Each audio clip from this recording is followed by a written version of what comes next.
कृष्णं नारायणं वन्दे कृष्णं वन्दे व्रजप्रियं कृष्णं द्वैपायनं वन्दे कृष्णं वन्दे पृथासुतम्। ओम नमो भगवते वासुदेवाय। महामुनि व्यासदेव ने श्रीमद् भागवत महापुराण की रचना की है। श्रीमद् भागवत कथा वेद और उपनिषदों के सार से बनी है। इसे शुक शास्त्र भी कहते हैं। परम पावन नैमिषारण्य में शौनक आदि ऋषियों ने एक महान यज्ञ का अनुष्ठान किया था। वहीं पर एक दिन ऋषियों ने रोमहर्षण के पुत्र सूत जी उग्रश्रवा से श्रीमद् भागवत की कथा सुनाने के लिए आग्रह किया। सूत जी को यह कथा व्यास जी के पुत्र श्री शुकदेव ने सुनाई थी। पूर्व काल में यह भागवत कथा देवर्षि नारद को ब्रह्मा जी ने सुनाई थी।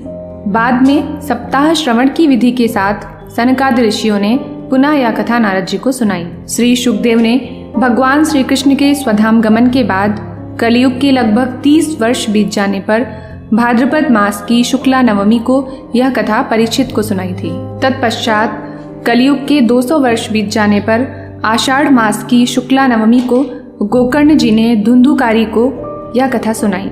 इसके पश्चात कलयुग के 30 वर्ष और बीत जाने पर कार्तिक शुक्ला नवमी से सनक आदि ने यह कथा नारद जी को सप्ताह श्रवण की विधि के साथ सुनाई। कहते हैं, मनुष्य के लिए संपूर्ण पुण्य आश्रमों की यात्रा या संपूर्ण तीर्थों में स्नान करना भी वैसा पवित्र कारक नहीं है जैसा श्रीमद् भागवत है। श्रीमद् भागवत कथा के प्रथम खंड का प्रारंभ श्रीमद् भागवत महात्म्य से होता है, जिसमें निम्नांकित शीर्षकों के माध्यम से श्रीमद् भागवत कथा का महत्व बताया गया है। देवर्षि नारद की भक्ति से भेंट, भक्ति का दुख दूर करने के लिए नारद जी का उद्योग, तत्पश्चात भक्ति के कष्ट की निवृत्ति, गोकर्णोपाख्यान प्रारंभ होता है और फिर धुंधुकारी को प्रेत योनि की प्राप्ति और उससे उद्धार का वर्णन है। तत्पश्चात सप्ताह यज्ञ की विधि का वर्णन किया गया है। तत्पश्चात सनकादि ऋषियों के द्वारा सप्ताह यज्ञ की विधि का वर्णन किया गया है। ओम नमो भगवते वासुदेवाय।